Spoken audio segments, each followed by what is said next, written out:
해마다 2조씩이나 되는 국고를 지원해줬는데 저런 식으로 쓰였다고 하는 것에 더 충격이죠. 이 같이 공교육 강화를 위해서 노력했으면 좋겠습니다. 네. 사립 유치원 비리를 뿌리 뽑기 위해서 정부 여당이 오늘 대책을 내놨습니다. 이 대책을 본 사립 유치원들은 경악과 충격을 금할 수 없다고 말했습니다. 자, 그러면 이번 대책에 나오는데 결정적인 역할을 한 박용진 더불어민주당 의원과 함께 오늘 발표 내용 짚어보겠습니다. 의원님 어서 오십시오. 네, 안녕하세요. 네, 그동안 참 많이 쓰셨는데 조금 전에 유치원 쪽에서 충격을 금할 수 없다 이런 반응을 내놨는데 이거에 대해서 어떻게 생각하세요? 오히려 국민들이 해마다 2조씩이나 되는 국고를 지원해줬는데 저런 식으로 쓰였다고 하는 것에 더 충격이죠. 이 충격을 빨리 가시게 하기 위해서 오늘 정부가 대책 마련을 했는데요.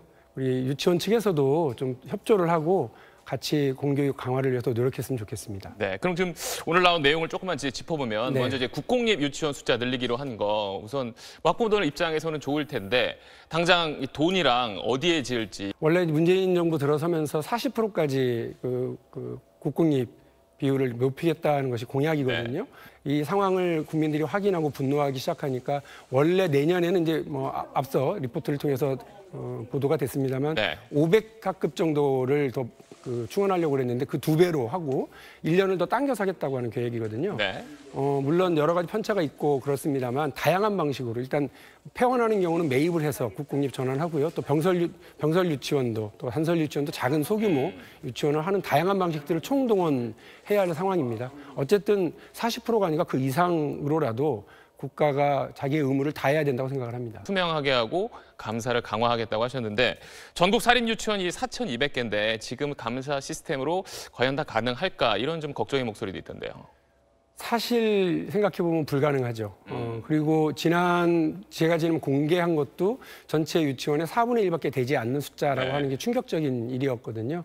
그리고 또 감사가 17개 시도교육청마다 다 따로따로예요. 기준도 그렇죠. 규모도 다 따로따로라서 어디는 술렁술렁 감사하고 어디는 아주 그냥 열심히 감사하고 그랬는데 그래서 제가 제안했었던 게 전수조사를 할 계획을 제출하라. 그리고 두 번째가 지금의 감사 인력 가지고 교육청마다의 감사 인력 가지고는 경기도 같은 경우는 1,100개가 넘기 때문에 열심히 잘하는 속도대로 하면 30년이 넘게 걸려요. 전수조사라고 하는 게. 그러네요. 그러니까 이를 위해서는 그냥 공무원들뿐만이 아니라 시민감사관 제도라는 걸 적극 도입하고 네. 또 교육청이나 교육부 차원에서 TF를 구성해서 다른 업무를 보고 있었던 공무원들도 투입을 해서 적극적으로 감사를 해야 된다. 이 감사 제도가 지금 부실할 수밖에 없다라고 하는 건 이미 감사원에서도 이 부분에 대한 지적을 했거든요. 오늘 전수조사 계획이 빠진 것은 그래서 많이 좀 서운합니다. 이번 대책에 담고 싶었는데 지금 담지 못했던 아쉬운 점도 좀 잘 됐다고 스스로 좀 생각하신 점은 어떤 게 있을까요? 이 원장의 이름까지 공개하는 거 좀 심한 거 아니야? 이러실 수 있는데 원장의 이름, 설립자의 이름, 그리고 지적된 내용과 그것의 시정사항, 그리고 유치원의 이름까지 다 공개가 되게 돼 있습니다. 이후에 사실 제가 이미 공개한 내용에서 특별히 더 나가지도 않고 그냥 오히려 더 찾아보기 어렵게만 만들어 놓은 거 아니냐라고 하는 불만들도 있던데요. 이후에 이 문제와 관련해서 추가로 법 개정안을 낼 생각이 있고요.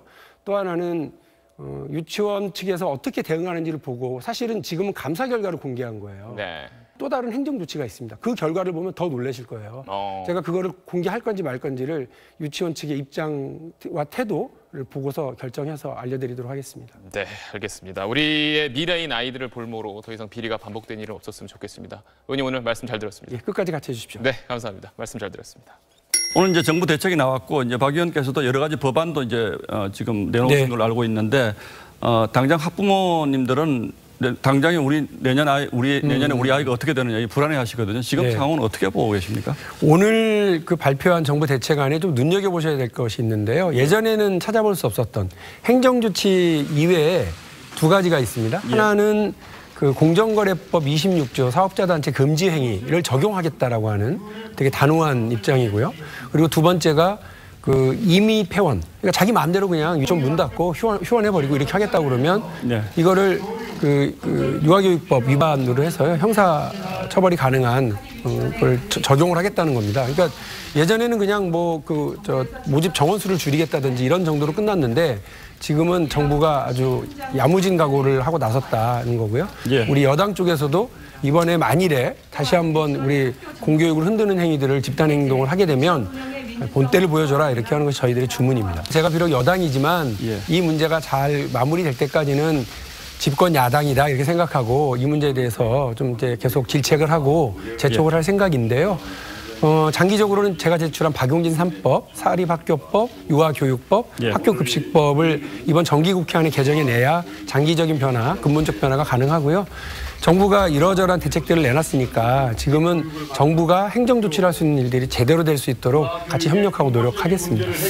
오늘 정부 대책 중에 가장 눈에 띄는 게 일단 이제 국공립 유치원을 좀 많이 늘리고 그렇습니다. 2022년까지인가요? 40%까지 늘리겠다 이건데 네. 또 일각에서는 그렇게 되면 좀 교육의 질이 떨어지는 것 아니냐 이런 걱정을 하시는 분도 있더라고요. 그 부분은 어떻게 보완할까요? 많은 수요가 필요한 대도시라든지 혹은 뭐 대규모 아파트가 새로 들어서는 곳 이런 데 제대로 수급이 조절될 수 있겠느냐가 좀 걱정스러운데요. 예. 그냥 새로운 학급을 충원하는 것뿐만이 아니라 그러니까 매입형 그러니까 이미 있었던 것에서 폐원을 하면 그걸 매입을 하거나 아니면 초등학교의 빈 교실을 활용하는 병설형 이게 다양한 방식으로 하기로 했고 지금은 훨씬 낫죠. 재원은 충분합니까? 예, 자신 있답니다. 예, 일단 사유재산권 보장 얘기가 나오고 있고 또 사립 유치원인데 정부가 좀 지나치게 개입하는 것은 수용할 수 없다 이제 이런 입장인 것 같은데 그 부분에 대해서는 사유재산을 가지고서 자신들이 건물을 내고 토지를 냈으니 그 부분에 대해서 인정해 달라는데 그거 인정하죠.